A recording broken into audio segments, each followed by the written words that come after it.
Hi, I'm Dave Polson. I work at a Center for Environmental Journalism at Michigan State University, where I teach all kinds of people how to better explain science and research.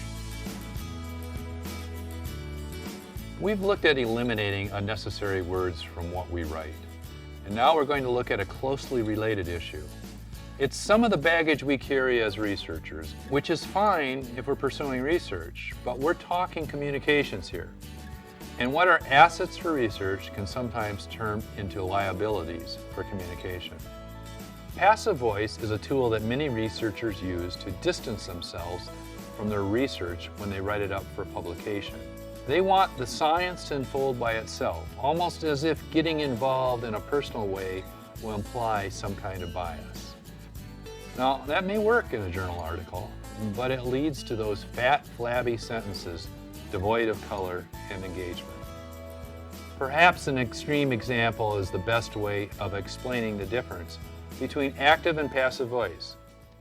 Take this sentence. Bill received a bullet shot from the gun that Ellen fired. Now that's one passive sentence. It's one so bad that we'd never talk that way.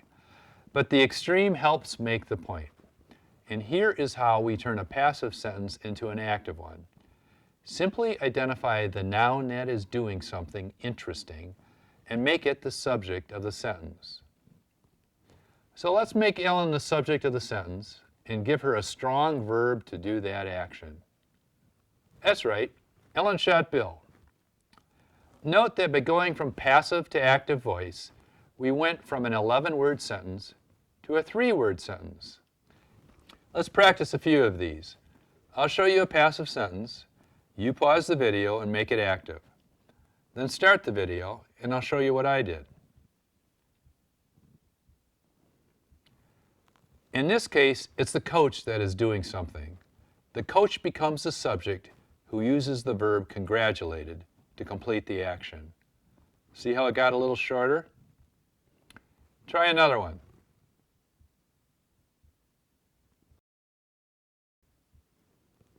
And try another. Did you notice how those sentences not only became sharper and more engaging, they became shorter? Want more practice? Start paying attention to what you read. There are lots of lousy, flabby sentences around everywhere. See if you can identify them and turn them into the active voice.